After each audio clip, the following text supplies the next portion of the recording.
오늘부터는 사도행전을 읽겠습니다. 사도행전을 통해서 성령님의 강력하신 역사가 여러분 삶에 가득하시기를 바랍니다. 사도행전 1장은 하나님 나라가 초점입니다. 역사가인 누가는 예수님의 행적과 가르침을 먼저 누가복음에 기록을 한 이후에 사도행전을 기록을 했는데, 방금 우리가 읽은 1장에서는 성령 강림과 또 말씀 전파로 인해서 당시 초대교회가 어떻게 확장되어져 나갔는지 사도행전의 초기 역사를 기록을 하고 있습니다. 주님께서는 부활하시고 나서 승천하시기까지 40일 동안 제자들을 찾아가셨습니다.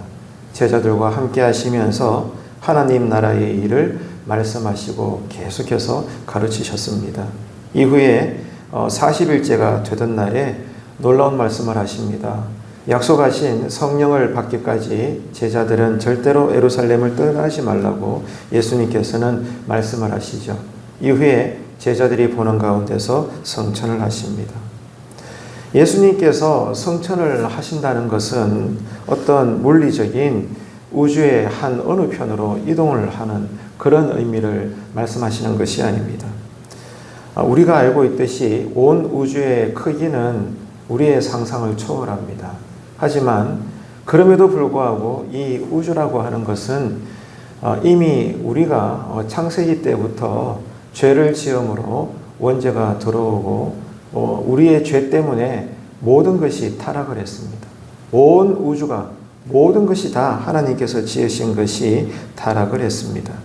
그렇기 때문에 예수님께서 성천을 하셨다는 것은 우리가 알지 못하는 우주 저편으로 가신 것이 아니라 우리가 전혀 알 수 없는 본래 영이신 하나님이 계시는 그곳으로 돌아가시는 것입니다. 장차 우리가 육신의 장막을 벗고 나면 영원히 들어갈 그 본향으로 주님께서는 성천을 하신 거죠. 제자들이 성천하시는 예수님에게 묻습니다. 이스라엘에 회복하는 때가 어느 때입니까?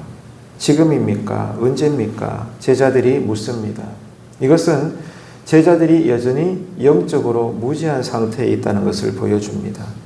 하나님의 나라는 제자들이 생각하는 정치적인 해방, 경제적, 군사적인 풍요로움, 그래서 눈에 보이는 가시적인 이스라엘이 로마로부터의 압제에서 벗어나는 그런 해방을 의미하는 것이 아닙니다.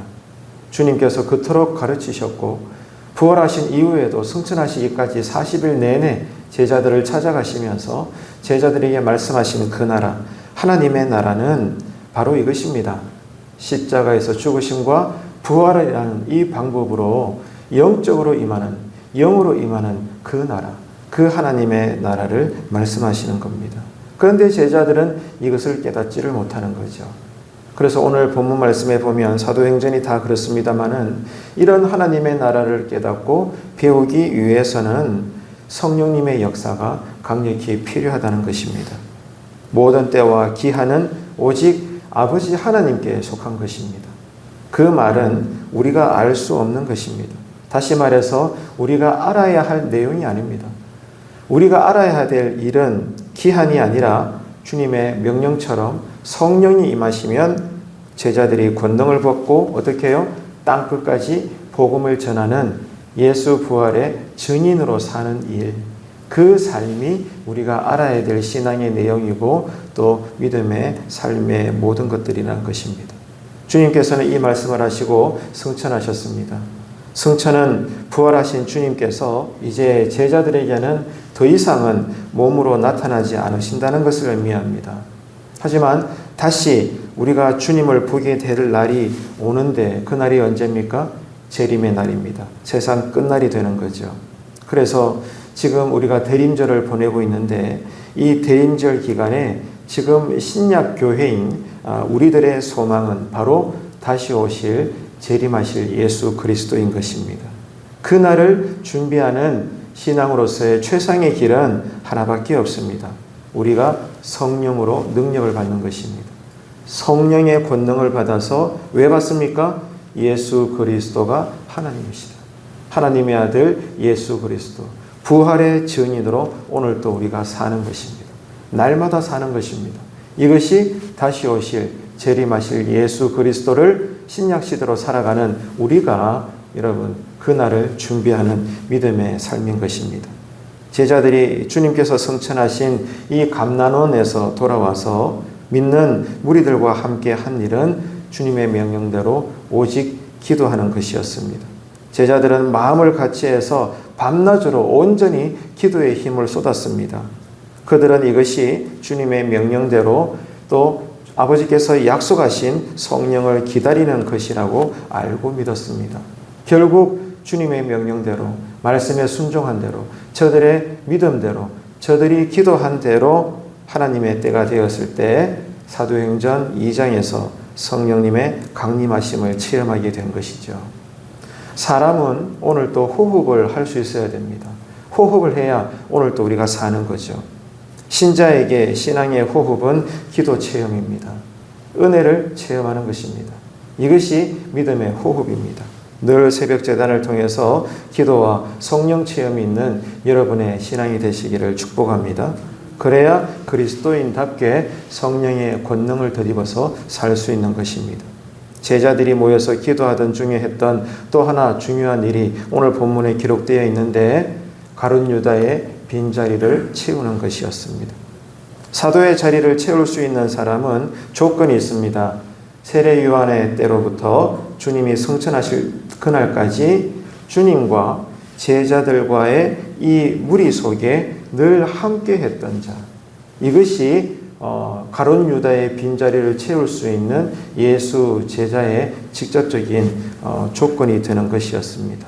다시 말해서 주님이 계실 때 제자들과 함께 늘 은혜 받는 자리, 충성하는 자리, 섬기는 자리, 가르치고 배우는 자리, 하나님의 나라를 알아가는 그 말씀이 공유되어지는 그 자리에 함께 머물러 있었던 자 중에 가룟 유다의 그 빈자리를 채울 수가 있었던 겁니다. 왜 그렇습니까? 그래야만 그도 이후의 모든 일에 대해서 생생한 예수 그리스도의 증인이 될 수가 있기 때문입니다. 은혜를 모르는데, 믿음이 없는데, 거듭나지 않았는데 여러분 어떻게 예수 제자가 될 수가 있겠습니까? 그래서 모든 일에 대해서 다른 제자들처럼 생생한 예수 부활의 증인이 된다는 것, 이것이 자격 조건이 된다는 것은 뭡니까? 우리가 은혜를 받고 그 은혜 받은 것을 주변 사람들에게 간증할 수 있는 그런 사람. 그런 사람들이 예수 그리스도의 제자가 되고 가룟 유다의 빈자리를 채울 수 있는 제자가 되는 것이며 오늘날 교회의 직분을 받을 수가 있는 거겠죠. 그들은 기도하고 마띠아와 유스도 중에서 제비를 뽑습니다. 그래서 하나님의 뜻에 따라 마띠아를 선출을 하고 가룟 유다 이 제자의 빈자리를 채웠습니다. 자, 이런 것을 볼 때 한국교회는 전반적으로 지금까지 너무나 타락했습니다. 왜 그렇습니까? 성경의 가르침대로 일꾼을 선별하지 않습니다. 그러므로 모든 교회가 회개해야 합니다. 이런 것을 볼 때 지금 우리는 하나님과 교회 앞에 여전히 바른 일꾼으로, 바른 직분자로 지금 서 있고 그 삶을 살고 있는가? 나는 오늘 또 은혜 받고 있는가? 이 은혜를 나는 나눌 수 있는가? 그러므로 나는 예수 제자로서 어떤 형편에서도 힘을 얻든지 못 얻든지 예수가 하나님의 아들 그리스도이다 라고 나는 증언할 수 있는가? 이것이 하나님께서 우리에게 요구하신 제자됨의 자격이고 조건인 것입니다. 교회 안에 직분을 감당을 제대로 해야 되는데 그러지 못함으로 하나님의 영광을 가리고 있는 우리 한국교회의 전반적인 이런 모습에 대해서 오늘 또 우리는 교회의 이름으로 회개해야 되는 것입니다. 사도행전은 진정한 기독교가 무엇인지, 그러므로 교회가 어떤 곳인지에 대해서 자세히 보여주고 있는데요. 교회는 지상에 어떤 나름의 특별한 나라를 세우기 위해서 존재하는 것이 아닙니다. 사도행전을 통해서 우리가 보게 되는 교회라는 것은 이 교회의 사명과 목적은 오직 하나님의 나라입니다.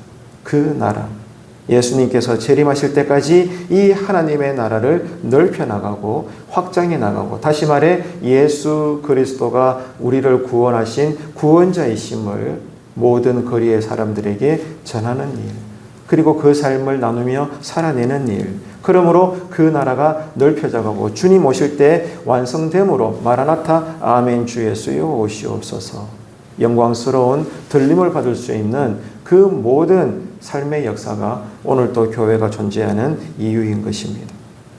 여러분, 예수 그리스도의 증인이 되려면 오늘 본문에 의하면 분명히 우리는 알 수 있습니다. 우리 안에 선함으로 되지 않습니다.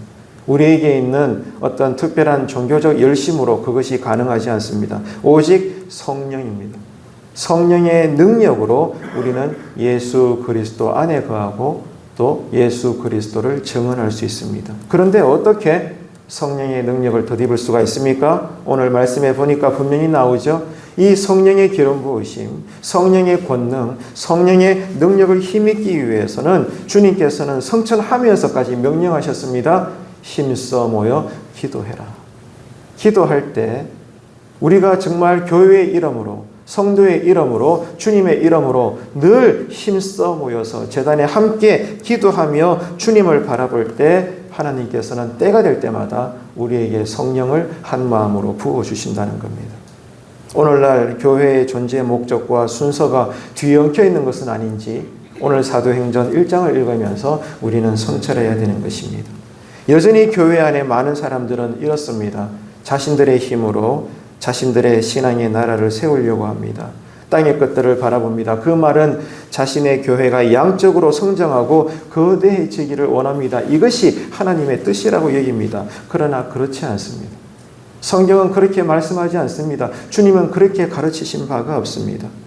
지금 우리 안에 참된 교회가 세워져 있는지, 아니면 거짓된 교회가 세워져 가는 것은 아닌지 오늘 사도행전 1장을 통해서, 아니 또 계속해서 이 사도행전을 날마다 한 장씩 읽어나갈 때에 무엇이 참된 교회이며 우리를 향하신 하나님의 뜻인지, 그리고 우리가 어떻게 예수 제자로서 그 나라를 이루며 확장시켜 나갈 것인지 우리는 살펴보게 될 것입니다. 아무쪼록 새벽마다 이 사도행전을 통해서 참된 기독교, 참된 교회를 회복하는 은혜가 여러분 심령에서부터 가정과 교회 안팎으로 모든 직장과 일터, 우리의 삶 구석구석에 충만하게 되시기를 주님의 이름으로 축복합니다.